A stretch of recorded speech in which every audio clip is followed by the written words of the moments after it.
गौतम बुद्ध के समय में वैशाली राज्य में एक बहुत ही प्रसिद्ध वैश्या रहा करती थी जिसका नाम था आम्रपाली।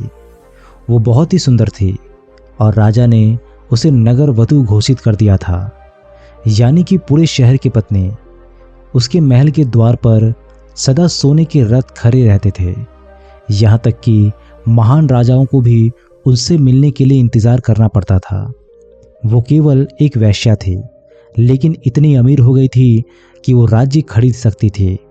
आम्रपाली का शरीर जितना सुंदर था, उससे कहीं सुंदर उसकी आत्मा थी, जो सच्चे प्यार के लिए तरसती थी। क्योंकि आम्रपाली खुद से वैश्या नहीं बनी थी, उसे जबरदस्ती राजाओं ने वैश्या बनाया था। आम्रपाली अपने ग्राहकों को बहुत प्यार करने का दिखावा करती थी, क्योंकि उसे इसके लिए भुगतान किया जाता था। लेकिन अंदर से वो उन सब से नफरत करती थी, क्योंकि वो सभी उसका इस्तेमाल एक भोग की वस्तु के रूप में किया करते थे। एक इंसान के रूप में उसका सम्मान कोई नहीं करता था। एक दिन आम्रपाली अपने महल की बालकनी में खड़ी थी। अचानक उसने महल के सामने से एक युवा बौद्ध भिक्षुक को गुजरते हुए देखा, जिसके पास कुछ भी नहीं था सिवाय एक भिक्षा पात्र के। लेकिन उसके पास जबरदस्त जागरूकता थी और लोगों को खुद की ओर आकर्षित करने की अद्भुत शक्ति थी। जब युवा बौद्ध भिक्षुक ने ऊपर की तरफ देखा तो आम्रपाली उसे देख रही थी। युवा भिक्षुक ने आम्रपाली की ओर देखते हुए बेहद सम्मान भाव के साथ आम्रपाली को प्रणाम किया। आम्रपाली एकटक उस युवा भिक्षुक को देखती रही, क्योंकि पहली बार किसी ने आम्रपाली को सम्मान की नज़रों से देखा था। किसी ने पहली बार उसे इंसान होने का एहसास दिलाया था। आम्रपाली तुरंत सीढ़ियों से नीचे उतरी और बाहर आकर उस युवा बौद्ध भिक्षुक के पैर छुए और कहा, प्रभु, कृपया आज के दिन आप मेरे मेहमान बने और मेरे महल चलकर भोजन स्वीकार करें। इसके बाद आम्रपाली ने कहा, कृपया मेरे निमंत्रण को ना करें, क्योंकि पहली बार मैंने किसी को निमंत्रण दिया है। मुझे हजारों बार राजाओं और सम्राटों द्वारा आमंत्रित किया गया है, लेकिन मैंने कभी भी किसी को आमंत्रित नहीं किया। ये मेरा पहला निमंत्रण है। युवा भिक्षुक ने सम्मानपूर्वक आम्रपाली का निमंत्रण स्वीकार करते हुए भोजन ग्रहण किया। भोजन देने के बाद आम्रपाली ने कहा, प्रभु, आज से 3 दिनों के बाद बारिश का मौसम शुरू होने वाला है, जो कि 4 महीने तक रहेगा। मैं आपको अपने घर में 4 महीने रहने के लिए आमंत्रित करती हूँ। आने वाले 4 महीनों के लिए ये महल आपका आश्रय होगा। मैं आपका पूर्ण रूप से आश्वस्त करती हूँ कि मैं किसी भी प्रकार से आपके ध्यान में बाधा नहीं बनूंगी, बल्कि जितना मुझसे हो सकेगा आपके ध्यान की सुविधाओं को सुगम बनाने का प्रयास करूंगी। युवा बौद्ध भिक्षुक ने कहा कि माफ़ कीजिएगा देवी, लेकिन इस विषय में मैं स्वयं निर्णय नहीं ले सकता। मैं आपके प्रस्ताव के विषय में बुद्ध से पूछ लूँगा।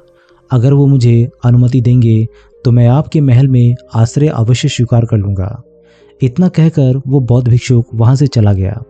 इसके पहले कि वो भिक्षुक बौद्ध के पास पहुँचता और आम्रपाली के प्रस्ताव के बारे में कुछ बताता, उससे पहले वहाँ पर मौजूद अन्य भिक्षुक बुद्ध के पास पहुँच गए और बुद्ध से कहा, आप उस युवा भिक्षुक को रोकिएगा। आम्रपाली ने उसे 4 महीने रहने के लिए अपने घर पर बुलाया है। आम्रपाली एक वैश्या है और एक भिक्षुक एक वैश्या के घर में 4 महीने रहे, ये सही नहीं है। इससे हमारे संघ में गलत संदेश फैल जाएगा। बुद्ध ने कहा, कृपया आप लोग शांत हो जाएं और इस भिक्षुक की आने की प्रतीक्षा करें। थोड़ी देर बाद वो युवा भिक्षुक बुद्ध के पास आया। उसने आते ही बुद्ध के पैर छुए और उन्हें पूरी कहानी सुनाते हुए कहा कि बुद्ध, नगर की एक आम्रपाली नाम की महिला ने मुझे बारिश के 4 महीने अपने घर में रहने के लिए आमंत्रित किया है। मैंने उसके निमंत्रण का कोई जवाब नहीं दिया। मैंने उससे कहा कि अगर आप मुझे उसके घर पर रहने की आज्ञा देंगे तभी मैं उसके घर पर जाकर रहने जाऊंगा। अतः बुद्ध, आप जो कहे वही मैं करूंगा।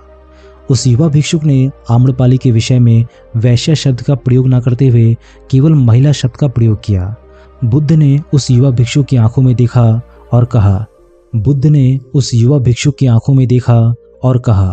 तुम रह सकते हो। तभी अचानक एक बूढ़ा भिक्षुक खड़ा हुआ और बोला, बुद्ध, ये सही नहीं है। ये युवा भिक्षुक एक सच्चाई छुपा रहा है। इसका कहना है कि आम्रपाली नाम की महिला ने अपने घर पर रहने के लिए इसे आमंत्रित किया है, लेकिन वो एक महिला नहीं है, वो एक वैश्या है। बुद्ध ने कहा कि मैं जानता हूँ, क्योंकि इसने वैश्य शब्द का प्रयोग नहीं किया है, इसका अर्थ है उसके मन में उसके लिए सम्मान का भाव है, इसीलिए मैं इसको वहाँ रहने की अनुमति दे रहा हूँ।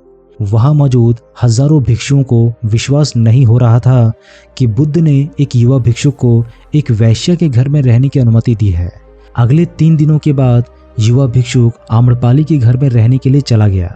उसके जाते ही वहां पर उपस्थित अन्य भिक्षुक उसके विषय में तरह तरह की बातें बनाने लगे। बुद्ध ने सभी को शांत करते हुए कहा, मैंने उसकी आंखों में देखा है कि उसके भीतर तनिक भी भोग की इच्छा नहीं थी।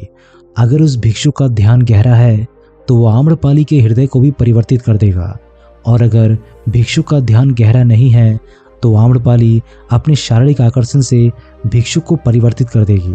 ये एक प्रश्न है ध्यान और शारीरिक आकर्षण का, जिसका उत्तर हमें 4 महीने बाद मिलेगा। बुद्ध की बातें सुनकर वहां पर उपस्थित भिक्षुओं ने कहा कि बुद्ध, उस युवा भिक्षुक पर बहुत अधिक भरोसा करके अनावश्यक आप जोखिम उठा रहे हैं। वो भिक्षुक अभी युवा है और आम्रपाली बहुत सुंदर है। समय प्रारंभ हुआ और वर्षा ऋतु के 4 महीने बीत गए। वो युवा भिक्षुक वापस आ गया। उसने आते ही बुद्ध के पैर छुए और उसी युवा भिक्षुक के पीछे आम्रपाली भी आई हुई थी। उस युवा भिक्षुक ने आम्रपाली का बुद्ध से परिचय कराते हुए कहा, बुद्ध, ये आम्रपाली है। ये आपसे दीक्षित होना चाहती है। ये एक अनोखी महिला है। ये न केवल सुंदर है बल्कि इसकी आत्मा भी उतनी ही शुद्ध है जितनी आप कल्पना कर सकते हैं।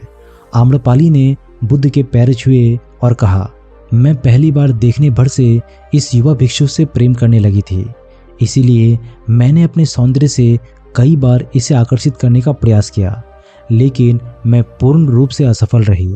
इसके बजाय इस युवा भिक्षुक ने मुझे ध्यान के प्रति जागरूक किया और एहसास कराया कि वास्तविक जीवन भोग नहीं बल्कि ध्यान है। इसीलिए बुद्ध, मैं अपनी सारी संपत्ति आपके शिष्यों को दान देना चाहती हूँ और शेष जीवन ध्यान में बिताना चाहती हूँ।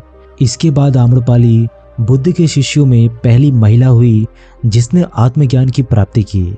बुद्ध ने अपने पंथ के सभी शिक्षकों से कहा कि यदि तुम वैश्याओं की संगति से डरते हो तो उस डर का उस वैश्या से कोई लेना देना नहीं है, बल्कि वो डर तुम्हारे बेसुध मन की उपज है, क्योंकि तुमने अपनी कामुकता को दबा दिया है और काम ऊर्जा को दबाया नहीं जा सकता। इसको केवल रूपांतरित किया जा सकता है। दोस्तों, हम सभी अपनी काम वासना को खत्म करने के लिए उसका दमन करना चाहते हैं, उसको दबाना चाहते हैं, लेकिन काम वासना एक ऊर्जा होती है, एक एनर्जी का सोर्स होता है। एनर्जी कभी खत्म नहीं हो सकती, बल्कि वो रूपांतरित हो सकती है। अगर आप अपनी काम वासना की ऊर्जा शक्ति को दूसरी जगहों पर दूसरी दिशाओं में परिवर्तित करेंगे तो ही आप काम वासना से छुटकारा पा सकते हैं। लेकिन याद रहे, काम वासना से छुटकारा पाने के बारे में हमें सोचना भी नहीं है, हमें बस अपनी ऊर्जा को परिवर्तित करना है। इस ऊर्जा को हम अपनी रचनात्मक शक्ति के लिए प्रयोग कर सकते हैं, ध्यान के लिए भी प्रयोग कर सकते हैं, और जैसे जैसे हम उन ऊर्जा शक्तियों को भरेंगे तो हमारे जीवन में काम वासना से भी ज़्यादा आनंद पैदा हो जाएगा, और उसके बाद काम वासना का आनंद हमें उसके सामने तुच्छ लगने लगेगा। दोस्तों, ये कहानी यहीं पर समाप्त होती है। आशा करते हैं कि आपने इस कहानी से बहुत कुछ सीखा होगा। मिलते हैं एक नई कहानी के साथ, तब तक के लिए अपना ख्याल रखिएगा। धन्यवाद।